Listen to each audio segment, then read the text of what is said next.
నమస్తే, welcome to Liya news. AP మద్యం కుంభకోణం కేసులో రోజుకొక సంచలన విషయం వెలుగులోకి వస్తుంది. దీంట్లో ప్రధాన సూత్రధారులుగా పేరొందినటువంటి వాళ్ళని చాలామందిని కూడా సిట్ అధికారులు అరెస్ట్ చేశారు. ఇప్పుడు ఆ వేళ్లన్నీ కూడా ఒక శక్తి వైపు చూపిస్తున్నట్టు తెలుస్తోంది. అయితే ఆ శక్తి దిశగా కూడా ఇప్పుడు దర్యాప్తు మొదలైంది. మరి ఆ అజ్ఞాత శక్తి ఎవరు అని తెలుసుకునే ప్రయత్నం చేద్దాం. మనతో ఉన్నారు సీనియర్ జర్నలిస్ట్ డివి శ్రీనివాస్ గారు. నమస్కారం సార్. నమస్తే సార్, ఇప్పటి వరకు జగన్మోహన్ రెడ్డి గారు వేళ్లన్నీ ఆయన వైపే చూపిస్తున్నాయి అని చెప్పుకుంటూ వచ్చాం. ఇప్పుడైతే మరి ఈరోజు ఒక సంచలన విషయం వెలుగులోకి వచ్చింది. శక్తి వైపు ఆ వేళ్లన్నీ చూపిస్తున్నాయి అంటారు. ఆ శక్తి ఏంటి, అసలు ఆ శక్తి ఎవరు అన్న చర్చ ఇప్పుడు మొదలైంది. మీ అభిప్రాయం ఏంటి సార్ దీనిపైన? ఆ శక్తి ఎవరు? అందరి ఆసక్తి ఆ శక్తి పైనే. అంటే శక్తి అంటే ఫిమేలా మేలా? చెప్పు, నువ్వు చెప్పు. శక్తి స్వరూపిణి అని ఎవరిని అంటారు? మహిళల్ని మామూలుగా శక్తి స్వరూపిణి అంటారు, ఆదిశక్తి అంటారు, పరాశక్తి అంటారు, దుష్టశక్తి అంటారు, దైవశక్తి అంటారు. ఏదైనా ఇప్పుడు అన్ని వేళ్ళు శక్తి వైపే. ఎవరా శక్తి అంటే అజ్ఞాత శక్తి అన్నారు మీరు.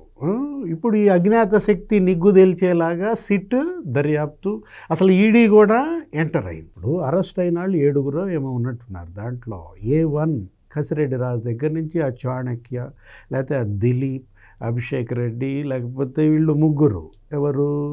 అప్పుడు జగన్మోహన్ రెడ్డి సీఎంగా ఆ CMO principal secretary Dhanunjaya Reddy, లేకపోతే ఆయన ఓఎస్డి, జగన్మోహన్ రెడ్డి సీఎంగా CM OSD Krishnamohan Reddy. Next ఆ సిమెంట్ ఫ్యాక్టరీ భారతీ సిమెంట్స్ ఏంటి, అదే విరాట్ సిమెంట్ అంటాడు. భారతీ సిమెంట్ బోర్డు జరిపేసాం, ఇప్పుడు అది అమ్మేసాం, ఏదో విరాట్ అని ఏదో అంటున్నట్టున్నారు. ఆ సిమెంట్ ఫ్యాక్టరీ ఫైనాన్స్ డైరెక్టర్ ఎవరతను? బాలాజీ గోయిందప్ప. ఇప్పుడు వాళ్ళందరూ ఇప్పుడు ఈ శక్తి వైపు చూపించారా? ఇప్పుడు అన్ని వేళ్ళు శక్తి వైపే అన్నారు మీరు. ఎవరు వేళ్ళు? సిట్టు వేళ్ళ, ఈడీ వేళ్ళ, లేకపోతే ఈ అరెస్ట్ అయిన 7 వాళ్ళ వేళ్ళు శక్తి వైపు చూపించారా? తాడేపల్లె ఇవాళ శక్తి కేర్ ఆఫ్ అడ్రస్ యలహంక ప్యాలెసా? ఏ ప్యాలెస్లో ఉందా శక్తి? ఇప్పుడు ఇందాక మనం అనుకున్నాం ఏంటి, స్త్రీలింగమా పురుషలింగమా అనుకుంటే, ఇప్పుడు జగన్మోహన్ రెడ్డి దగ్గర ఉన్న ఆ మహిళ ఎవరు? తల్లి లేదు. విజయమ్మ శక్తి కాదు, ఎందుకంటే ఆమెను అసలు పార్టీ గౌరవాధ్యక్షురాలుగా తీసేశారు. అసలు ఆమె మీద కేసు వేస్తే ఇంకా శక్తి ఏంటి? శక్తి అయితే కేసు వేస్తారు. మరి చెల్లి కూడా కాదు. ఎవరు? షర్మిల. షర్మిల అసలు నెట్టేశాడు కదా, ఇంట్లో నుంచి నెట్టేశాడు, గోడ కేసు కొట్టాడంటారు.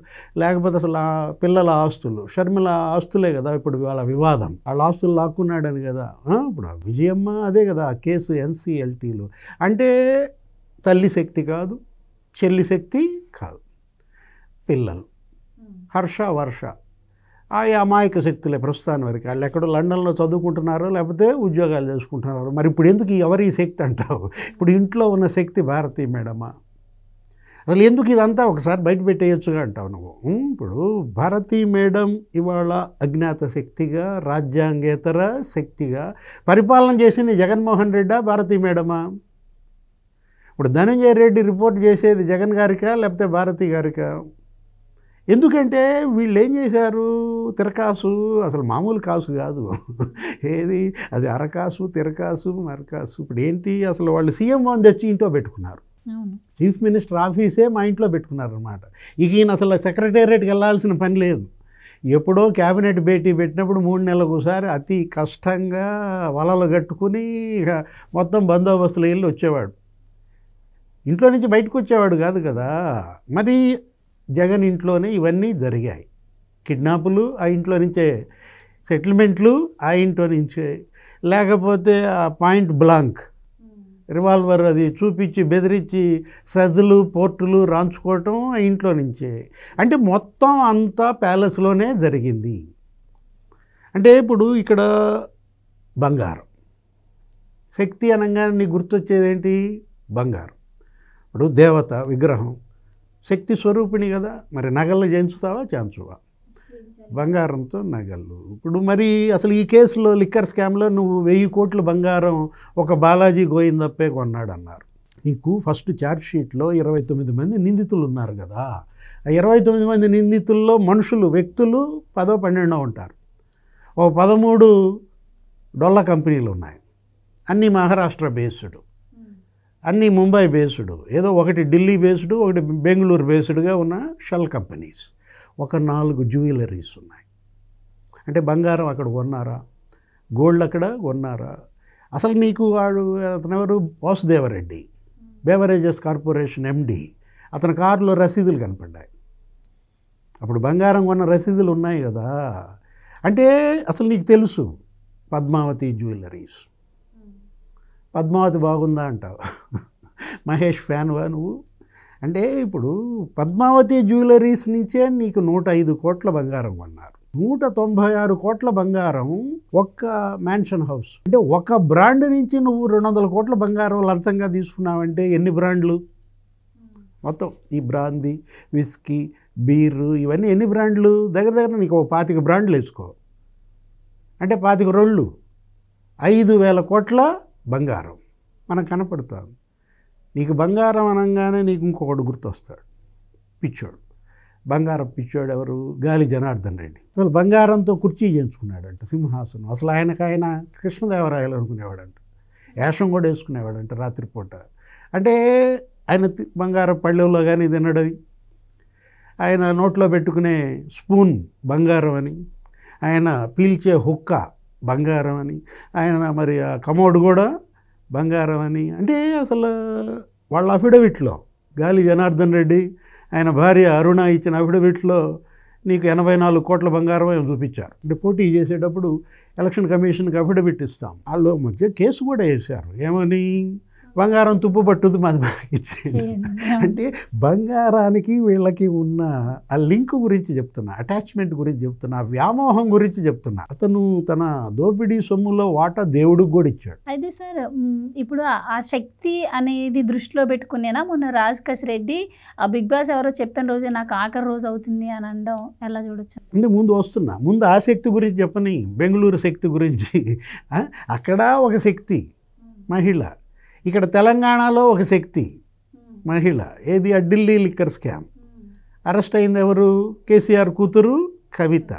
ఇప్పుడు ఇది ఏపీ లిక్కర్ స్కామ్. ఇక్కడ కూడా ఒక శక్తి స్వరూపిణి. ఏంటి ఇప్పుడు మీరు అడిగింది? ఏమడిగారు ఇప్పుడు? కసిరెడ్డి రాజు ఏమన్నాడు? అంతిమ లబ్ధిదారు పేరు చెబితే అదే నా అంతిమ గడియ అన్నాడు. అంటే అంత భయం, అంత బెదిరిపోతున్నారు. వాళ్ళ లాస్ట్ బెనిఫిషియరీ పేరు చెబితే అదే లాస్ట్ డే అన్నాడంటే నీకు అక్కడే అర్థమైపోవటంలా. జగన్మోహన్ రెడ్డి ఏదో మరి కేంద్రం కాళ్ళ పట్టుపడ్డాడని, కేసు నా దాకా వస్తే ఓకే కానీ ఇంట్లో వాళ్ళ దాకా రానియొద్దని బతిమలాడుకున్నాడని రకరకాల ప్రచారం మీడియాలో జరుగుతోంది. ఇప్పుడు ఇష్యూ ఏంటి? వాళ్ళ ఇంట్లో సీఎంఓ పెట్టడం, ఆ తర్వాత సిమెంట్ ఫ్యాక్టరీ డైరెక్టర్ ఇందులో ఇన్వాల్వ్ కావడం, ఆ తర్వాత వీళ్ళందరూ ఖాళీ వాహనాలతో కసిరెడ్డి రాజు ఇంటికి వెళ్ళడం, వచ్చేటప్పుడు నోట్ల కట్టల బస్తాలతో రావడం. గోవిందప్ప బాలాజీ ఖాళీ వాహనాలతో వెళ్ళేవాడని, మళ్ళీ నోట్ల కట్టల బస్తాలతో వచ్చేవాడని. అంటే లిక్విడ్ కరెన్సీ పెద్ద ఎత్తున ఇక్కడ కనపడుతోంది. నీకు దగ్గర దగ్గర 4,000 కోట్లు మనీ లాండరింగ్ అన్నారు కృష్ణదేవరాయలు. అసలు అది 4,000 కోట్ల 40,000 కోట్ల. విదేశాలకు వెళ్ళిన మనీ ఎంత? విదేశాల నుంచి తెచ్చిన బంగారం ఎంత? స్పెషల్ ఫ్లైట్స్లో ఇవాళ బంగారం తీసుకొచ్చారన్నారు. ఎవరు? ఐఏఎస్ భార్య కూడా బంగారంతో పట్టుబడిందన్నారు గన్నవరం ఎయిర్పోర్ట్లో. అంటే పెద్ద ఎత్తున బంగారం ఇక్కడ కొనుగోళ్లు జరిగాయి, మారకం జరిగింది, గోల్డ్ బాండ్స్ జరిగింది. అంటే ఈ గోల్డ్కి ఆ శక్తికి ఉన్నటువంటి లింక్ ఏంటి? జగన్మోహన్ రెడ్డి ఇంట్లో 5 మహిళలు ఉంటే 2 మహిళలు లండన్లో చదువుకోవటం, ఉద్యోగం చేసుకోవటం ఉంటే 2 మహిళలను గెంటేశారు ఇంట్లో నుంచి. ఇంట్లో ఒకే ఒక మహిళ ఉన్న నేపథ్యంలో ఆ మహిళ చుట్టూతానే ఇవాళ ఇదంతా నడుపుతున్నారు, జరుగుతున్న నేపథ్యంలో బిగ్ బాస్ ఎవరు? జగన్మోహన్ రెడ్డా, భారతీ మేడమ్మా? అంతిమ లబ్ధిదారు ఇవాళ వాళ్ళిద్దరిలో ఎవరో ఒకళ్ళు. అంటే ఈ జంటకి కష్టాలు తప్పదా? ఇప్పుడు all roads lead to Rome అంటారు. All corruption scams lead to Tadepalli ప్యాలెస్కే కనపడుతున్నాయి. ఇది ఒక్క లిక్కర్ స్కామే, ఇంకా అనేక స్కాములు ఉన్నాయి. ఒక్క లిక్కర్ స్కాములోనే ఇన్ని వేల కోట్ల బంగారం కొన్నారంటే, ఇంత డబ్బు మనీ లాండరింగ్ చేశారంటే, మరి ఇంకా మిగతా స్కాముల సంగతి ఎప్పుడు తెలుస్తుంది ఈ కూటమి ప్రభుత్వం? SIT, ED. ఇప్పుడు ఈడీ గోల్డ్ వైపు దర్యాప్తు చేస్తోందా, మనీ లాండరింగ్ వైపు దర్యాప్తు చేస్తోందా? అసలు ఆ పద్మావతి జ్యువెలరీస్ పరిస్థితి ఏంటి? మీరు అన్నట్టు ఒకవైపు ఈడీ విచారణ, సిట్ విచారణ జరుగుతోంది, మరోవైపు అంతిమ లబ్ధిదారులు ఎవరు అని చెప్పి తెలిసే టైం కూడా దగ్గరకు వస్తున్న టైంలో ఇప్పుడు అరెస్ట్ అయిన వాళ్ళందరూ కూడా బెయిల్కి అప్లై చేస్తున్న పరిస్థితి. ఇప్పుడు వాళ్ళందరికీ బెయిల్ వచ్చాయి అంటే మరి వాళ్ళు సాక్ష్యాలను తారుమారు చేసే అవకాశం ఉండదంటారా? సాక్ష్యాలు తారుమారు సెకండరీ. బయటకు వచ్చి బెయిల్ మీద వచ్చిన వాళ్ళ ప్రాణాలకు భద్రత ఉంటుందా అని అడుగు. ఏదన్నా జరగరాంది జరిగితే ఎవరికి వాళ్ళకి సెక్యూరిటీ? వాళ్ళు జైల్లోనే భద్రత. ఇవాళ ఏది వాళ్ళ బ్రహ్మాండమైన ఫెన్సు, మరి అంత ఎత్తైన గోడల మధ్య అన్ని వందల మంది పోలీసులు ఆయుధాల మధ్య వాళ్ళకి భద్రత. వాళ్ళ కోర్టులు కూడా మరి వాళ్ళకి బెయిల్ ఇస్తాయా, ఇవ్వవా? బెయిల్ ఇచ్చి బయటకు వస్తే వాళ్ళకి భద్రత, జైల్లో ఉంటే భద్రత. వీటన్నిటిపైన న్యాయస్థానాలు, కోర్టులు, న్యాయమూర్తులు కూడా ఆలోచిస్తారు. ఇవాళ అవినీతి కుంభకోణాల పట్ల కోర్టులు సహించటం లేదు, చాలా తీవ్రంగా మండిపడుతున్నాయి అన్నమాట. ఏది అసలు మామూలుగా అక్షంతలు వేయడం లేదు. ఏదో సోషల్ సైకోలకు ఏదో కొంతవరకు బెయిల్స్ ఇచ్చారు, కానీ ఏ కరప్షన్లో ఇవాళ బెయిల్ ఇవ్వడానికి సుతరాము ఇష్టపడలేదు. ఎందుకంటే అది ప్రజాధనం. ఇది లిక్కర్ మాఫియా. ఇదేంటి, ఇది నువ్వు ఆర్థిక కోణంలోనే ఆలోచిస్తున్నావు. ఇదేదో కుంభకోణంగానే నువ్వు నీ కళ్ళు చూస్తున్నాయి. ఇది మానవీయ కోణంలో చూడాలి.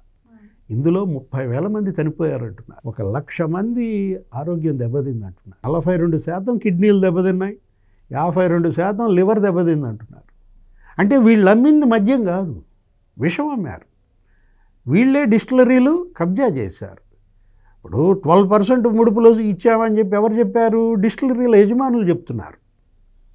సజ్జల శ్రీధర్ రెడ్డే ఇవాళ బ్రోకర్గా మారి అతనే వసూళ్లు చేశాడని, వీళ్ళందరితో అతను ప్రతి నెల సమావేశం పెట్టేవాడని హైదరాబాదులో. మొదటి నెల 12% అన్నది రెండో నెలలో 20% పెంచారని. కుప్ప తిప్పలుగా వచ్చాయి డబ్బులు. అసలు బస్తాలు బస్తాలు నోట్ల కట్టలు. మనం ఏదో కంటైనర్ అనేవాళ్ళు. అంటే కంటైనర్లలో డబ్బులు వెళ్ళాయి. ఇప్పుడు ఈ మొత్తం బయటికి రావాలి. ఈ నగదునంతా తవ్వి తీయాలి. 1, దోషుల్ని కఠినంగా శిక్షించటం. 2, డబ్బు రికవరీ చేయడం. 3, బాధితులకి న్యాయం చేయాలి. Thank you so much sir. Please subscribe to Leo news for more videos.